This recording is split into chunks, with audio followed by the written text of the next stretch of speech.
Hello, everyone, and welcome to the Specialty Crops Risk Management webinar series. Today's webinar is the 5th of this 10 webinar series, and we are so happy to have you all joining us today. The series is funded by the North Central Extension Risk Management Center. I'm Krista Hartsook, Small Farms Program Manager for Iowa State University Extension and Outreach. Joining us today is Dan Fillius. Dan is a food safety specialist with Iowa State University Extension and Outreach. He also manages Middlebrooks Farm, a small vegetable farm with a roadside stand in Cumming. And prior to that, he managed 140 acres of vegetable production at Featherstone Farm in Rushford, Minnesota. Dan, welcome. Thank you so much. I am so happy to be here. I've got a lot of slides on here, so hopefully I can make it through them all in the time we have. If not, oh well, I have the important stuff right up front.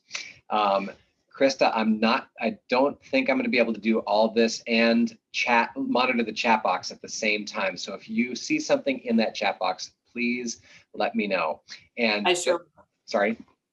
I sure will. So I'll watch that for you. Thank you so much. And we are recording, is that correct? Great. Okay. So we'll be talking about food safety and risk management today. Let's see here. There we go. So as Krista said, yeah, I'm Dan Fillius, produce safety specialist with Extension and Food Science, and am former farm manager of both Featherstone Farm and also the Michigan State University Student Organic Farm. And we're going to be using the annotate function today, which works for those of you live, but not for those who are viewing this recorded. If you have not done annotate before, you can either answer these things in the chat box also, or please try up at the top of the screen next to the viewing screen tab. It might say you're viewing my screen, and the next to it has view options. Drop down that menu, please, right now, and find the annotate, which usually can also look like a little pencil thing.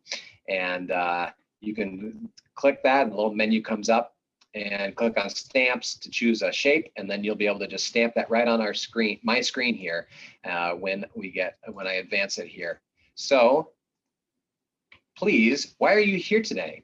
Participants, of which there are 2 of you at this point, please share with that annotate. Why are you here? And if it's not working for you, please just chat it in.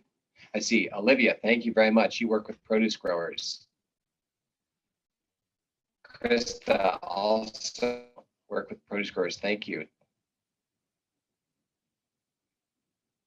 Other participants. And then Krista, you gotta, I'll be able to clear it once. Okay, if now I didn't know how many people would be here and how interactive people would want to have this thing, because it is the lunch hour. Maybe you don't want to be involved here. We can just cruise right through these annotate slides if they are not functional for people at this moment. So I've got 2 answers. We'll try and make the next one also here. See if people want to answer that more. And if not, it'll save us some time by we won't have to do these. So where are you currently, or where are you from? I'll draw in that I am currently in Des Moines, but I am also from San Diego. So where you draw on there, where are you from? I was born and raised in San Diego. Haven't lived there in a long time. And Olivia, Krista, I'd love for you to put things on here too. I am curious. Great, Olivia.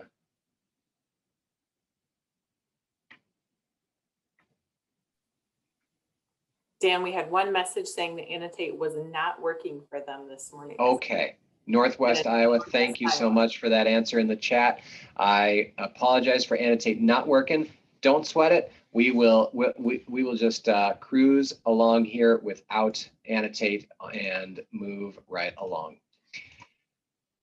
All right, so first of all, before we get started, this topic can cause a lot of stress in people's lives, and this whole time that we are living in is also stressful. I just want to point out that there is an extension resource. Iowa Concern is name of it. There's other hotlines available as well, but just know that there are resources out there if you are experiencing stress at this time and need help. Please reach out.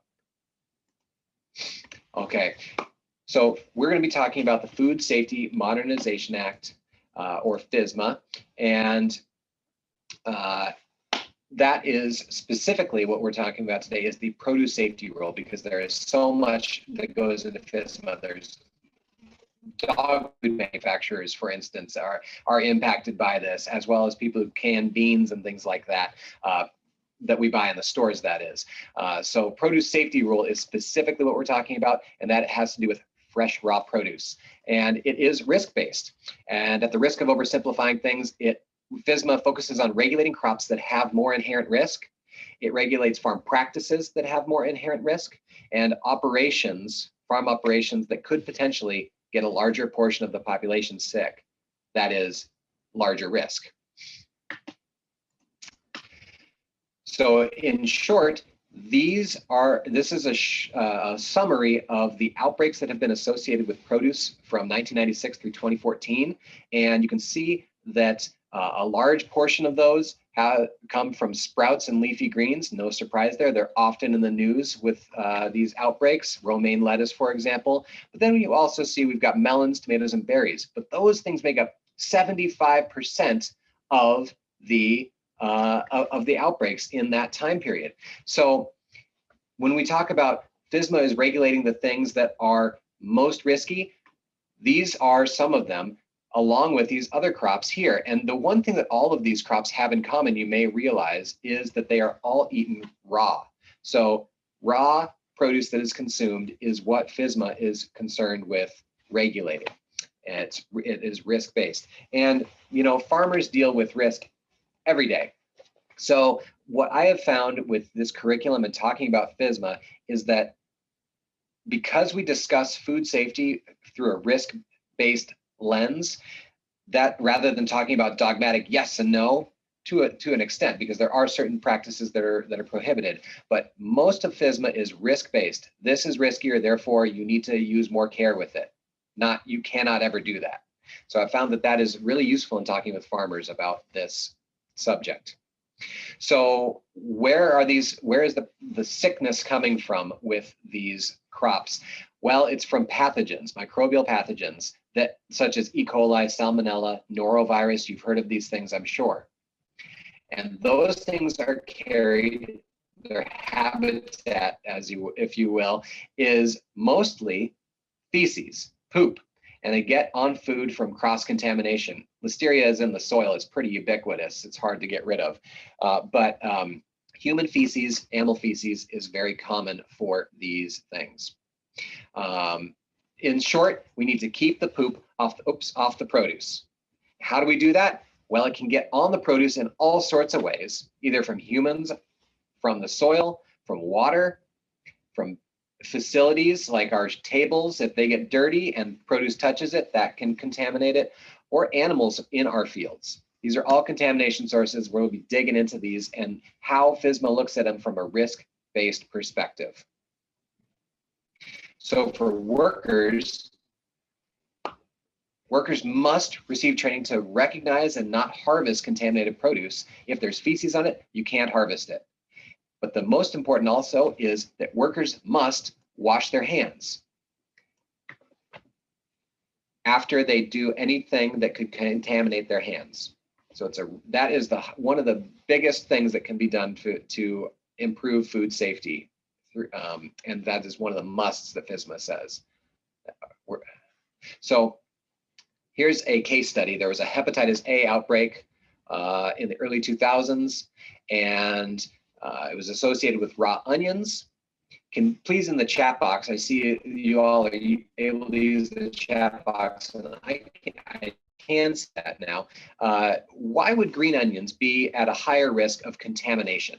Chat in an answer to that.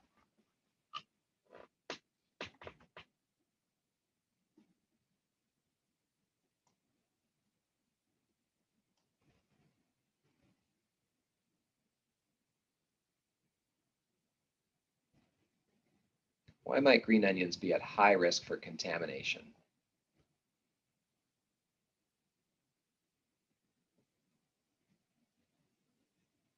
Well, I will tell you, not seeing any answer. Oh, here, more, there we go. More product is visible above ground. Okay.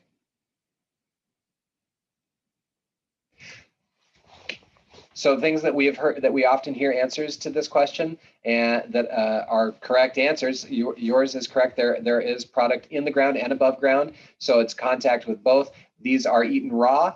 They have hollow stems that can hold water or anything that gets inside of them.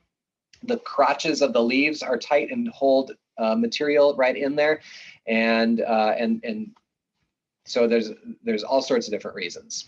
Now, when this outbreak happened, there was an economic impact on the local economy, and the folks who had GAPS, good agricultural practices certification, didn't have an impact. There was not as much impact on their sales as there were by those folks who did not have good agricultural practice training or certification and were named by the FDA. And there's a spectrum there. If you, basically saying if you have more food safety preparation and certification to prove it, you will have less impact on your sales if there is an outbreak in your industry.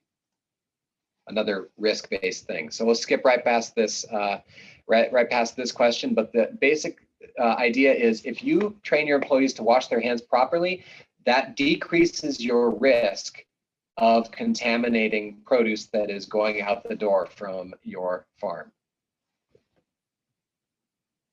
You do not need antimicrobial soaps in order to have proper hand washing.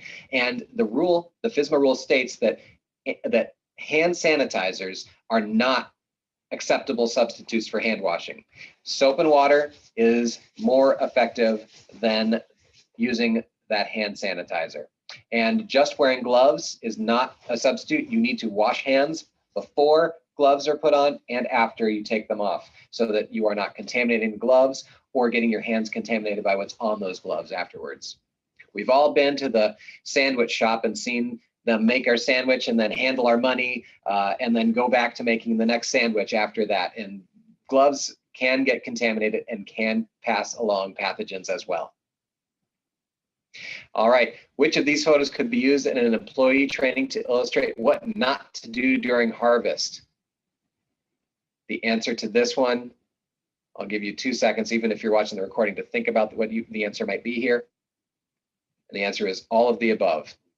This is not to be done during harvest.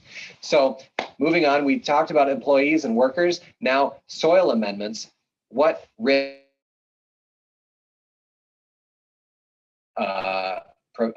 present on the farm? So there's a spectrum of soil amendments. There are raw manures, composted manures, chemical amendments. Of these, the raw manure that is untreated is a larger risk than the chemical one, which doesn't have any organic matter in it that might even, or pathogens in it. The composted manure is a treatment process for manure, and that lowers the risk. And you can limit the risk by like, where are you spreading that manure? Is it going on your fresh produce or is it going on agronomic crops? When are you applying it? How far in advance of the harvest of those fresh crops are you applying that? Is it going on the surface or is it being injected into the soil? All these things, by keeping the poop off the produce, you are limiting the risk of pathogens getting on it. So of these, which soil amendment do you think poses the highest microbial risk? Is it vegetative waste that hasn't ever made it to a consumer, like the carrot tops that get snapped off when you're harvesting? Class A biosolids, which is human waste that's been treated at a high temperature. Stacked aged dairy manure, that pile back behind the barn that's been sitting there for years. Or fish emulsion. I'll let you think about that. The answer to this one, the stacked aged dairy manure has not been treated. Even if it's been sitting there for 20 years, that still can have a high pathogen count. That is not a treatment process. Fish emulsion, biosolids, less, they've been through some treatment process and are less risky. The pre-consumer vegetative waste is often not risky because it's not coming from an animal, which is usually the host for these pathogens. All right, Managing food safety on the farm can be complex. There's all sorts of sources of animal waste that can come to the farm. I would, if annotate was working, I'd have you circle a food safety hazard that might occur on your farm. But I want you to just look at this and think about what is true about this picture on your farm. Think about how that might create a risk on your farm, and then we'll move along. So moving on to water. Water is important for almost everything we do on the farm. And depending on what our water source is, it can be less or more risky. Public water or rural water is treated. Groundwater, it can be less safe, but can be quite clean also. Surface water, we have very little control about what goes into that water. When I was at Featherstone Farm in Minnesota, we had we were pumping out of the Root River. It's open to irrigate a lot of our crops in one of our fields, and that was open to the environment. And so I know well how this can be a higher did not have problems with it up there. Contaminants can enter a well through defects, like through an open top, or if the ground slopes towards the well, it can seep down around the casing and make its way down into the water table that way. Or if there's a high rain event and the water table rises, if there's any contamination in the top layer of that soil, that can make its way down into the water that you're taking from. Generally speaking, less contact with water equals lower risk for the crops. If it's overhead irrigation and the water touches the crop that is going to be harvested and eaten, if that water has any contamination in it, that could persist on that crop and be eaten. If it's drip irrigated and the water isn't contacting the harvested portion, that's less risky. I just started talking about this. I will note, though, that with drip irrigation, if it is a crop that's below ground, like carrots, that ends up being eaten raw, whether it's drip or overhead does not matter. But for a crop like potatoes, which is cooked before it's eaten, that is less risky. So any crop that is going to be cooked before eaten, potatoes, sweet corn, winter squash, these things are not regulated by the Fisma produce safety rule because they are cooked before they are eaten. All right, moving along into our facilities. We think about the risk. There's all these zones that are either direct food contact surface, then one layer out the outside of the food surface of the produce washer. The next zone out is the floor. Then we get to the walls on the outside. The highest risk, what you should pay most attention to keeping clean and not contaminating, is what is actually touching the food so that there is no cross-contamination happening. Don't let the cats set up shop on the sorting table and then run your produce through it. It's very common. Or, for instance, they also like to go in boxes. Don't let them take a nap in the harvest totes. Take a little self-bath in there.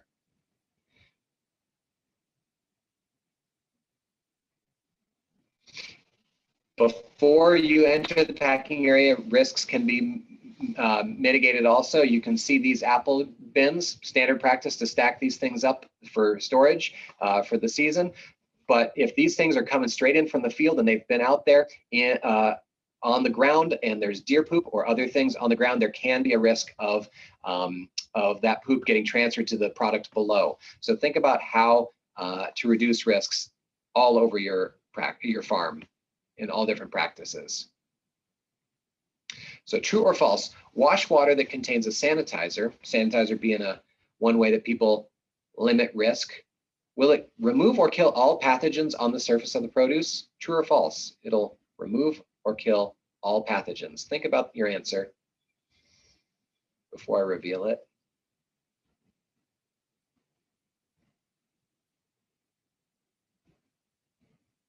And the answer is false. The sanitizer does remove or kill pathogens, but not all of them. It does not sterilize the surface. The skin of a cantaloupe, for instance, is so varied in texture that there's lots of places for pathogens to hide. What a sanitizer does is it keeps, if there's one item that has poop on it, the sanitizer makes the water matrix inhospitable to spread that pathogen to the other ones in that wash water. So it is effective at keeping it from spreading, but it doesn't kill all the pathogens. It simply lowers the risk. So farmers, you can identify and reduce risks. Each farm is unique, each commodity is different. You know your farm in and out better than anybody else. So it is up to you to use this information to then reduce risks in your operation. We don't expect any farmer to do everything from day one. I've mentioned a lot already, a worker training program and making sure people are washing hands, different risks on water, et cetera, et cetera, et cetera. Ranking your risks is important so that you can start with something manageable. If you try to tackle everything from the get-go, it's not going to be possible. So think about what is a risk that can lead to whole crop contamination, risks that have caused previous outbreaks. That chart that I showed you earlier on, the sprouts, the greens, melons, tomatoes, berries, those are the most common crops to have outbreaks. Maybe if you start focusing on your practices in those crops. Another thing to point out is that when you have new or modified farm production practices, when you change something, that actually can increase risk. When you bring in new people, they don't know your system. When you change a process, it's not guaranteed to start. So you need to focus on one thing at a time so you're not changing too much, and then monitor that and make sure it's going right.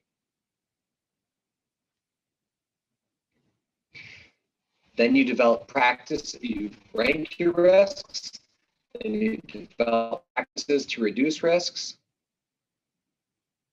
make an SOP, a standard operating procedure, a recipe card for how to do this. If you want to start sanitizing surfaces and you haven't been doing that before, make sure to make up an SOP for how to mix up that sanitizer correctly and post that next to where you keep the sanitizer with the tools that the people are going to need to mix that sanitizer up, the right measuring cups, the gloves, so that they don't get contaminated or hurt. And then designate a point person to be in charge of each task. If you decide to use a food safety plan, there are many resources out there for writing these templates available, but you got to make sure to adjust those templates to your situation. I've heard all sorts of stories about people who have been visited by my colleagues. One of my coworkers or colleagues gets to the farm. They look at the food safety plan. They're like, "Wow, this is a really great food safety plan. I see you do this with your apples. Can we go look at your apples?" And the people are like, "Oh, actually, we don't grow apples." It's because they had just copied a template from an apple farm, and that and didn't adapt it for their own situation. That's a big red flag for inspectors if they are to come. We'll talk more about inspections later on. Here are some resources for you if you would like a template for a food safety plan from our colleagues at the University of Minnesota and at K-State. So, as I mentioned, as promised, inspections do happen for Fisma, but not for everybody. They are for what are called covered farms. These are the farms that aren't eligible for an exemption, and I'll talk about why you might have an exemption that would get you out of the need for an inspection soon. But they did not happen last year because of COVID, but they will be resuming this year, summer, fall. They do it during the actual production season. So we have these sheets available if you're interested in a little, oops, go back, in a worksheet like this to help you figure out if you are qualified exempt. You can get in touch with me. My contact info is at the end, I believe, and it was at the beginning. So these sheets are available, or you can email Iowa Fisma, IOWAFSMA @iastate.edu. So let's be prepared if the FDA calls for an inspection, because they will always call. We need to know if we are covered, if what Fisma asks for is required on our farms. If we sell less than $25,000 of produce on our farm, then we only need to add in farm produce, and we are not covered by the rule. We're not regulated. If you sell more than $25,000 of produce, then we need to start adding in other food products to our total to see if we are covered or not. So for an example,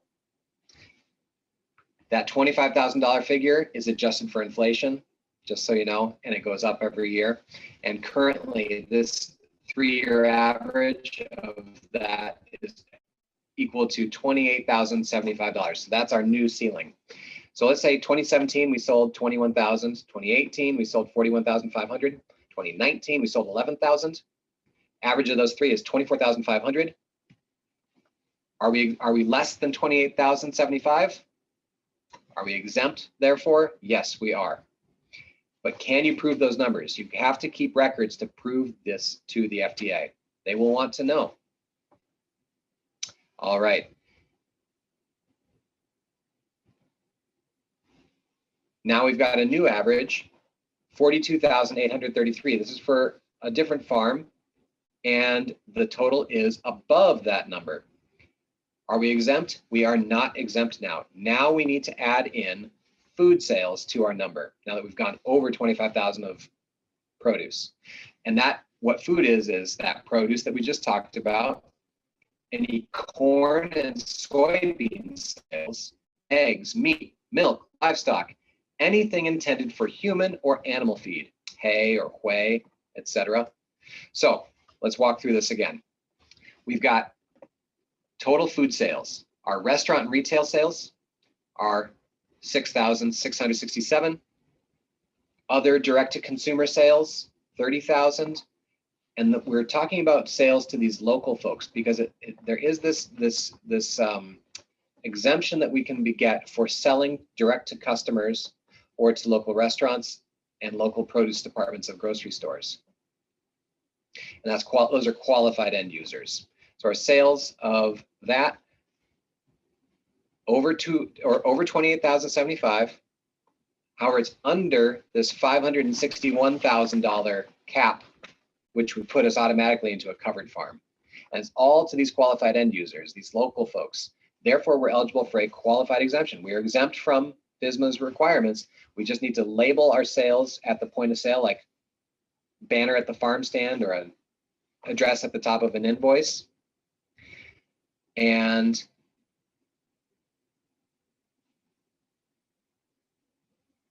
also when FDA calls prove through documentation that this is true.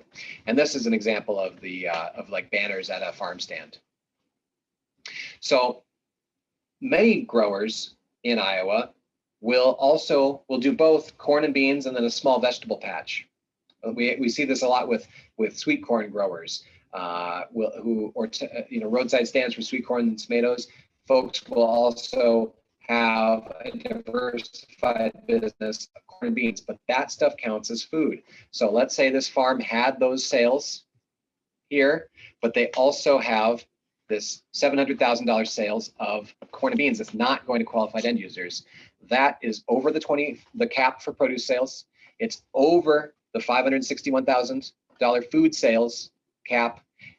No exemption. This farm would be eligible for an inspection. They would be on the lookout for a call from FDA.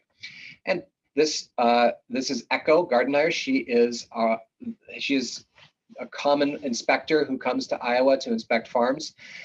These inspections are scheduled, so you'll get a phone call from FDA. You got to call them back if they leave a message, because otherwise they'll just schedule that inspection without getting in touch with you, and they could just show up.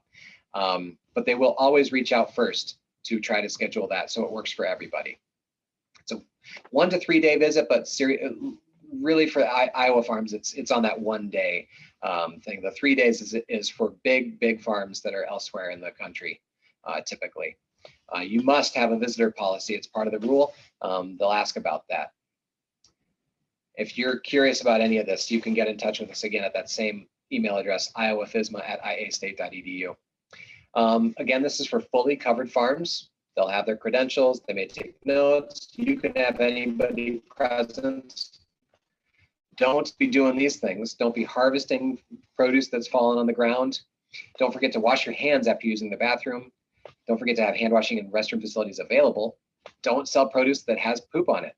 And don't use adulterated water, like irrigating with from a pond that has cattle loafing in it. Do have your records available. Records to support your farm status, like what we were just talking about with sales, your worker training, your water system inspection, et cetera, et cetera. We can talk more about this if you're curious. We also prepare farms by visiting them through something called an on-farm readiness review. It's a national program. It's entirely confidential. It takes about 2 hours. Any notes that we take while we're there, we leave with the grower, and it's an open discussion. We are just there as folks who have a training in food safety, looking at things with a food safety lens. And you just walk us through your farm practices, and we help you think through 3 areas to work on to prepare you for an inspection. So get in touch with us if that's something you're interested in. If you are interested in taking the next step, Fisma is actually pretty limited in what it requires of growers, but some buyers, a lot of big grocery store chains, will require that a grower is GAP certified, good agricultural practice. This was a term I was using when we were talking about that green onion outbreak. If you're interested in support in getting GAP certified or writing a food safety plan, you can get in touch with Teresa Wimmerslag. She's on our team, and that's her email address on the screen. We also have a series of online videos that you can search for that focus on knowing about GAPs, showing how you can be GAP certified, and then go. Now how to put it into practice. All right. Record keeping basics. This is some things we've talked about, the risk management. These are some practices that really help with implementation and keeping these records. You want to make your communication to your employees and your records easy and simple. This one on the left is very simple. It doesn't have to be anything more complicated than this. The one on the right, also simple, but I will point out that there are a lot of signs on the store, and it might get a little, 2 of them might get read, but all 4 of them might not always be read. One thing I like about these also is that they are sleeves where you can take some piece of paper out and put a new one in, because any piece of paper or sign that's up is going to be looked at a few times, and then it's going to fade into the background, and I'm going to ignore it, or any human is going to ignore it after a while. So swap out signs with new messages to keep things fresh. It can be the same spirit of the message, but different text, different messages will get that read more frequently and show you're committed to it also. If you're keeping records, keep them where the action is. Here's a bathroom cleaning log at a farm I used to work at. It's kept right in the bathroom, and look at that. It's got a pen hanging from a string so that people can have access to that right away, so there's never a missing pen. One thing to keep it easy also is watch that pen, make sure it's not running out of ink. Here's a zoom in of it. It's also made easy for the workers because it's got check boxes. See these check boxes here? It used to have, before this, just blank field that people had to write in all the things that they were doing. Things would get forgotten. People wouldn't write in what they did because it was cumbersome and took a lot of time. So check boxes really made this effective, much more effective. So make it record keeping easy by putting it there. But after this paper gets filled in, then you can take it and put it in that binder that's on the shelf in the office as a record retention for showing the inspector. A lot of people, too many people, keep the record keeping in that binder to begin with, and nobody goes into the office and to record that and searches in the binder. Needs to put it where people are using or doing the task. Doesn't need to be fancy.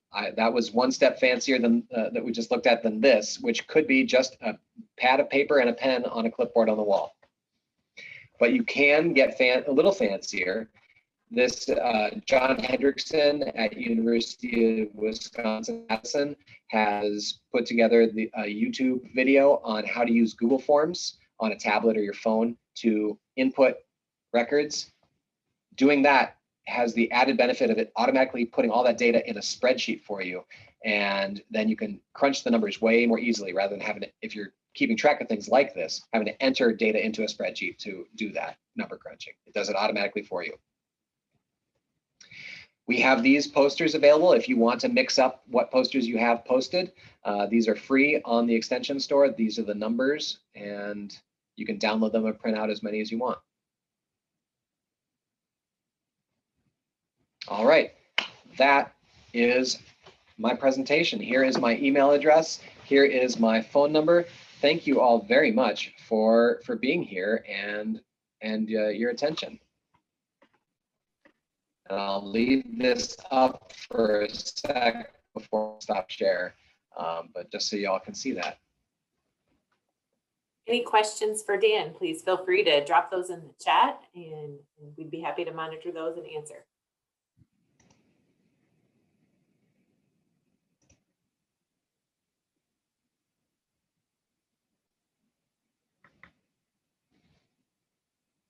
Dan, maybe while we're waiting for that, yes, any classes or anything upcoming that we can let folks know about? Yes, March, where's my phone with my calendar in it?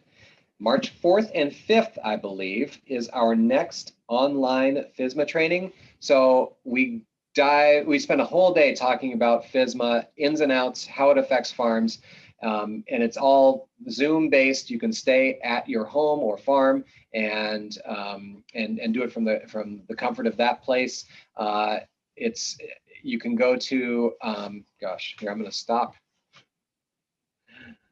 Let me just figure out that I'm telling you the right dates first. Yes, it's a Thursday and a Friday, March 4th and 5th, both in the afternoon, 12:30 to 5. I'm going to stop share now, and I'm going to go to our website, and just so I can read that out. Oh yeah, safeproduce.cals.iastate.edu/FDA-produce-safety-rule. Let's see, I will share that screen also so you can see what that is. You should be able to see my website or the web page here. Is that true, Krista? Yep. Okay, great. And then this right here, and I'm going to copy that, and I will also stop share. I'm going to reshare my PowerPoint slideshow, and I'm going to escape. Come on. I got even though I've been doing Zoom for so long, I'm not a native to this. It is difficult for me in some ways. All right, here I'm going to share this screen, and I'm going to paste that URL on here so it's bigger for people to see.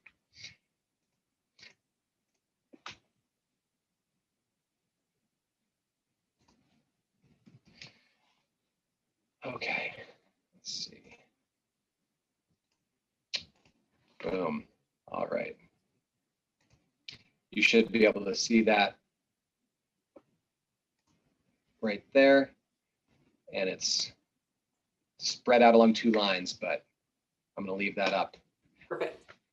Dan, we do have a question in the chat. Great. She says, to confirm what I'm thinking, using a rain barrel is probably not a safe way to water produce, since the roof would likely be contaminated. Great thinking. Yeah, exactly. Yes. So many people are asked this question. It's a very common question we hear. So again, Fisma doesn't talk about dogmatic yeses and nos very much. And so in this situation, there is nothing that says, no, you cannot use that. But you are right, it is less safe because of the contamination that could be happening from that roof. And then stored in that rain barrel that usually heats up in the sun and like steeps that tea. So you can use that. It would be safer to pair that with a drip irrigation system that for crops that would not be grown in the ground, so that that water doesn't touch the produce that's then eaten raw.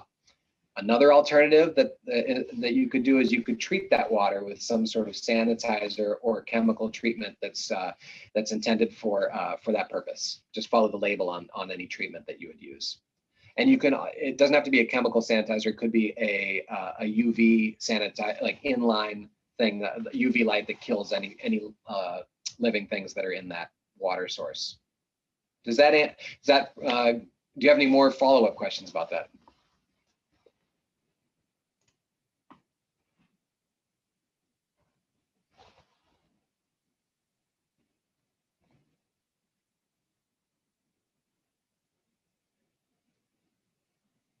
I'm going to stop the share again. Okay, no follow-up. Thanks. Okay, great, Eva. I'm glad that answered that. Other questions for Dan?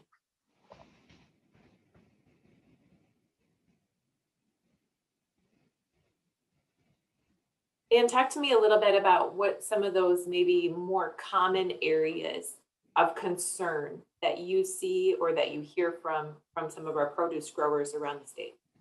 Yeah. So, do you mean things that they will find difficult to comply with, or areas that are commonly seen as areas of improvement to make food safety better? Yes, where you would immediately think, oh, shoot, this is very common to do, but something we need to change. Yeah. So the most common is cleaning. Simply cleaning, not sanitizing, but simply cleaning harvest bins and and infrastructure like the wash line. Yep. These things are not made easily to take apart and clean all the ins and outs, like brush washers. If people are using those, cleaning a brush on those things is so difficult. So that's both a thing that needs to happen more, and also something where farmers are like, how do I do this? Right. So that is one. And we do have resources to walk through steps to all, retrofits to make those things easier to take apart. But the design of these things is inherently problematic for cleaning, and so that is an area where many of my colleagues are working with outreach to manufacturers like that to make the next generation of these machines easier to deal with, so that there are less problems with this. A lot of people are out there retrofitting equipment, and that's good. It saves money. It keeps things out of the garbage. But some of those retrofits that farmers do either have make things less safe. And there was a big cantaloupe outbreak in Colorado back in early 2010s with listeria, and that also was one of the risk factors with that was they were using a potato washer as a cantaloupe washer, and it introduced listeria. That was where listeria got into the cantaloupe. There was a lot of different ways, and if I'm not mistaken, the actual source of that is still up in the air about where that listeria came from. Back to the original point is cleaning surfaces, cleaning food contact surfaces, bins, tables, and washing hands. So few people actually wash their hands right, and it's not just farmers, it's everybody. It's 95% of the people are not washing their hands for 20 seconds, and doing everything the right way, and then using a single-use towel to dry their hands afterwards. So having that proper process in place for workers also is huge, because those two places, either our hands touch produce so much in all the steps, and our hands can get so dirty from a lot of things, even just our phones scrolling around, because how often do we wash our phones? Yeah. Good point. And I got to take a call in the field because it's a buyer, and then I put it back in my pocket, and then I go back to picking, and it's so having hand washing facilities more available also, because you're out in the field, you're working. Interestingly, there's nothing in the rule what it says in the rule about going to the bathroom out in nature is you cannot do it in the field where the produce is. It doesn't it says you should do it in a toilet. So there's some space in between the field and the toilet that is not covered by the rule, or not dogmatically, said. So, but if you don't have a hand washing station, like if you next to the fence row, then there isn't a way for you to wash your hands before you go back to that produce. So thinking about things like that is really important. Absolutely. And there are some really cheap, you don't need to get like one of those fancy $600 hand washing stations. There are some really cheap ways to just use a water jug and like a roll of paper towels. University of Minnesota has some plans that you can search for pretty easily for making a hand washing station with some spare lumber that's laying around, and can be made for $100 or less. That's great. Great information. Dan, I am not seeing any other questions in the chat, so I want to say thank you very much for your time today and all of the information. Hopefully everybody jotted down your contact information and took note of the upcoming training. Yeah. Thank you so much, Krista. Take care. Bye now.